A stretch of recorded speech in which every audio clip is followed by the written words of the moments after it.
Good morning. Welcome back and welcome to the first middle school chapel of 2021. Please rise for the Pledge of Allegiance. I pledge allegiance to the flag of the United States of America and to the republic for which it stands, one nation, under God, indivisible, with liberty and justice for all. Good morning again. I want to wish you all a very happy and healthy new year. I hope you had a wonderful, restful winter break. As you're aware, we will be in remote learning mode for the next 2 weeks, and during this time, we will follow the remote learning schedule. We will be back on campus on Tuesday the 19th, and at that time, we will switch to the hybrid learning schedule. This Friday marks the end of the first semester of our school year. Congratulations on your almost successful completion of the first half of the year. Second semester begins on Monday, January 11th. Our middle school academic awards chapel will take place on Tuesday, January 19th.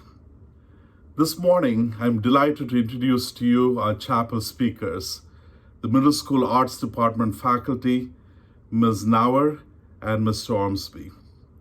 Ms. Knauer is the head of our arts department, and under her leadership, our art and music programs have flourished. Both Ms. Knauer and Mr. Ormsby are not only incredibly gifted and creative, but they also know how to bring out the amazing talents and the gifts and the creativity that is in our students. The artwork and the music that you produce is a testament to the talent that is here at Montgomery. I'm grateful for their continued guidance and leadership, and please join me in welcoming Ms. Knauer and Mr. Ormsby, who will deliver today's chapel. Hello, Montgomery School. I want to welcome you to my unconventional from home chapel. Today, I want to talk to you about grace. It's a theme that we've been discussing and returning to this year, and it's something that I find myself thinking about on a regular basis as we have this unprecedented, strange time with challenges and concerns and struggles that we're not accustomed to, but are learning and working through as we go, and we're kind of all in this together. So for my chapel, I thought I would share a recent story of someone granting me grace, a stranger. I still to this day have no idea why this grace was granted to me, but the impact that it had on me was profound. And so even though this is an embarrassing story, I thought I should share it with you so that you might get some takeaway from it the way I did. So because it's an embarrassing story, I do want to have a quick disclaimer before I share the story with you. For starters, you may or may not know that I'm a pretty responsible person. Not perfect, but fairly responsible. You know, I floss my teeth every day. I pay my bills early. I just try to stay on top of things. I love a to-do list. I use my turn indicator, things like that. Like, I feel better being productive and knowing that I've taken care of loose ends whenever possible. Because if I don't, then it nags at me that I've left things undone, or when I find out that I've made a mistake or didn't do something as properly as I would like it to, it just kind of nags at me and stresses me out, okay? In my family, we celebrate our long heritage of OCD, and we embrace it. So it's just part of who I am and something that is ingrained within me, okay? And every once in a while, obviously, because I'm human, I'll make a mistake. I'll forget something, or I'll overlook something, or what have you. And I always have to stop and go, okay, I slipped up. Why? What happened? What did I do? And usually there's some reason as to why these little things happen. So keep that in mind as I share my moment of grace with you, please. So about 2 weeks before we went on winter break, the school day had just ended. I grabbed my son and we were in the car driving home from school. We're only about a mile away from school when I saw a police officer in my rear view window and went, oh, all right, his lights are on. So I pull over so that he can go around me. And he did not go around me. He was pulling me over. And I was surprised. I hadn't even seen him when I was driving. So he comes over to my car and he explains to me that he just clocked me doing 57 in a 40-mile zone. And I was surprised. Again, I'm fairly responsible. I thought it was a 45-mile-per-hour zone. I did not realize I'd been going that fast. So I apologized to the officer while I'm pulling out my vehicle registration, my car insurance, my driver's license, and I handed over to him and I just said, oh, I'm so sorry. I didn't even realize. I didn't give him excuses for my behavior because it really was my behavior and I wanted to own it, even though it was embarrassing. But I did explain to him, though, that my insurance card was outdated because I hadn't been able to get their website to work to print my most recent insurance card. I said, but all the information is the same. And he said, that's fine, thank you. So he took my information and headed back to his car. Now I have to explain to my son, who's in the back seat and has never been pulled over by the police before, that I made a mistake. I was speeding bad enough, but I didn't even realize I'd been speeding. And so I said, well, there will be consequences for my actions. And the officer will be back in a minute. So, Anna was not proud of me in this moment, but he was just like, well, you got to do what you got to do. So the officer returns to my window and hands me back my things. And he says, I'm going to let you go this time. And I'm elated. I'm so excited and so grateful and so relieved. And he goes, but there's two things. And I stopped breathing. I'm like, okay, yes, two things. Yes, two things. He goes, well, the insurance card you gave me isn't for the insurance company that you have currently. It must be your former insurance. And your vehicle registration has expired about 7 days ago. Oh, my word. Okay.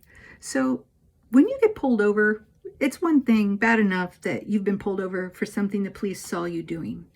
But to actually have the two important pieces of documentation be expired and incorrect, that's colossal. You can get tickets for all of these things. All of these things. So the officer told me to relax because I'm like, and he explained to me that since vehicle registration's only expired by 7 days, it's not that big a deal. And I said, I never even got anything in the mail. And he goes, yeah, they stopped mailing that out. It's all online now. And they don't send out reminders. Okay, all right. The car insurance, I literally had given him paperwork that was 2 years old. I think the more recent one was further back in my glove box. I don't know. But it was embarrassing. And he still let me go. I have no idea why. No idea. This was right before the holidays. The consequences would have been pretty substantial financially. I couldn't believe this grace that was granted to me and this kindness. And the whole way home, I'm driving 3 miles under the speed limit. I'm so thankful. I'm so embarrassed. I'm a little ashamed. And it was giving me pep talks from the back seat. So we get home and my usual Knauerness kicks in and I immediately go online. I get my vehicle registration updated. I print it out. Done. I call the insurance company. They help fix the issue with my website login. I print out my new insurance card. It's fantastic. Done. I get all this information and I put it in my car, so I am ready. I wish at this point that I could go find that officer and go, look, it's all taken care of. I'm a good person. I did it. But I can't. But I got it all done and I took care of it. And it kept eating at me. I kept feeling embarrassed and I kept feeling ashamed and I kept giving myself a hard time about it, which didn't actually help anything, not at all. So I started thinking about grace and how this officer, a stranger to me, had granted me grace. But I wasn't granting me grace either. I was beating myself up over something, and it's like, of course, I have some loose ends happening right now. We're in the middle of a pandemic. We are switching constantly between remote and in person. I am planning and scheduling, and then I find out in a moment's notice that my planning isn't going to work anymore. I've got children all of a sudden finding themselves at home without supplies, without their art pieces. And it's not their fault. There's nothing we can do about it. It just has to do with the times we're in right now and the struggles we're facing. So I have lost my security blanket of being prepared, my peace of mind of knowing that I've checked everything off the list, because the list is constantly changing. And it's not just my list that's changing. Your lists are changing too, like all the time. None of us have ever been through this before. And so what I'd like to say is I realize that I'm not okay right now. I am trying to stay on top of things. And sometimes I'm doing very well. And sometimes things are falling through the cracks. And that's okay. And I'm going to forgive myself for that. I'm going to grant myself some grace for that, because there's so much going on right now. And the fact that we're still going and moving forward, that makes us winners. That means we're hanging in there. So you too, you might not be okay right now. And that's understandable. And if you're in that same place where I am, I hope that you grant yourself some grace and allow yourself to make corrections, to make mistakes, and do your best to fix them when you can and to apologize when you can't. Things will get better, and eventually we will get closer to what we consider normal. But in the meantime, you may find some things slipping through the cracks. You may not be holding yourself up to the standards that you want to. Your 8-year-old son may then share your embarrassing stories with his entire class, and that is out of your hands. So all these things can happen, but we're going to keep trying, and we're going to just keep chipping away. We're going to extend each other grace. We're going to extend grace to ourselves, and we will get through this. All right. Thank you so much. Good afternoon, middle school. Welcome back and Happy New Year. Mr. Ormsby here. I'm very excited to be presenting the first chapel of 2021 alongside Ms. Knauer. Today I'm going to talk about music a little bit. When people find out that I'm a musician, usually the first question is, well, what instrument do you play? And the short answer, which I tell everyone, is the drums, that's not a lie. I love playing the drums. I've been playing the drums my whole life, and I love it. But today I want to take the time to talk about another instrument that I really enjoy playing that you might not have seen before or you might not have heard of. And it's called the vibraphone, and it is this thing. The vibraphone is part of the percussion family. It's part of the keyboard percussion family. And it's set up just like a piano in that you can see these would be my white keys, right? And then this row would be my black keys, except that you can see that they're the same color, right? And instead of keys that you press with your fingers, right, they're metallic bars, right, that we're going to use a stick or a mallet to strike to create sound. So the vibraphone comes from a family of keyboard percussion instruments like the marimba. Okay, the marimba is an African instrument that is centuries old. The vibraphone or the vibes, as they're often abbreviated, the vibes were invented by some German percussionists in the late 1800s, but they really became popular in the early 1930s when a percussionist and jazz musician Lionel Hampton started using the vibraphone in a jazz setting in Southern California. Lionel Hampton played with Louis Armstrong, who was a very famous trumpet player and singer in the late 1800s, early 1900s. And Lionel Hampton was one of the first musicians to make the vibraphone popular in the West. and it's often used in jazz. It's often used in musical theater. West Side Story has a very ridiculous vibraphone part that is very difficult. I'm not going to play it. And it's often used in movie scores as well, just because it has such a nice, soothing tone to it. The bars are metallic, unlike the marimba or the xylophone. Okay, those instruments are going to have wooden bars, which is going to sound more percussive. It's going to sound more like a drum. Okay, but the metallic bars are going to give us more of a ring. All right, so if I just play the vibraphone as is, all right.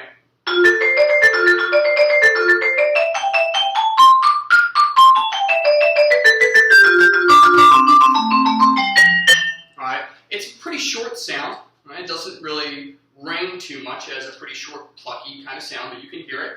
All right. I also have a pedal down here, which you can't see, but you're going to see my leg moving around as I play it. And the pedal works exactly like a piano also, in that when I press the pedal down, there's a dampener underneath the bars that is going to move.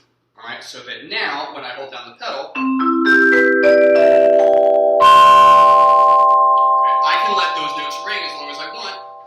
until I take my foot off the pedal and it stops the sound again. Right? So a lot of what I do on the vibraphone, a lot of the sounds that I create are going to be determined by when I have the pedal holding down, right? And when I have the pedal off.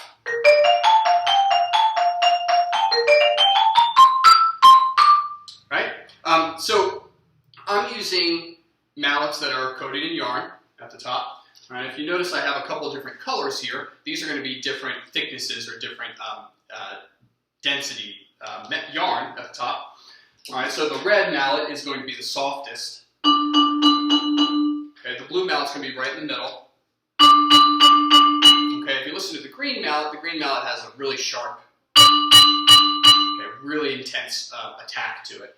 So that's another thing that I'm going to use when I'm trying to determine what kind of sounds I want to get out of the instrument. I'm going to use a combination of red and blue and green.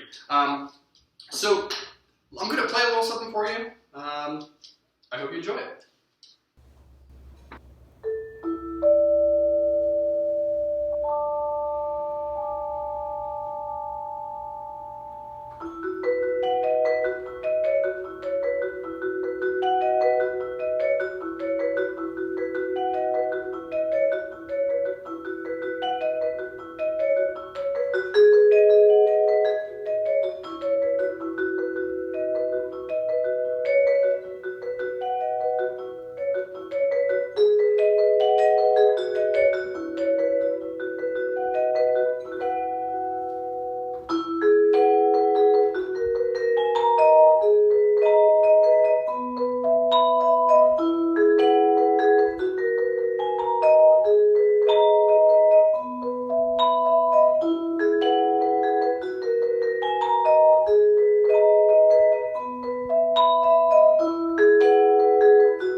Thank you.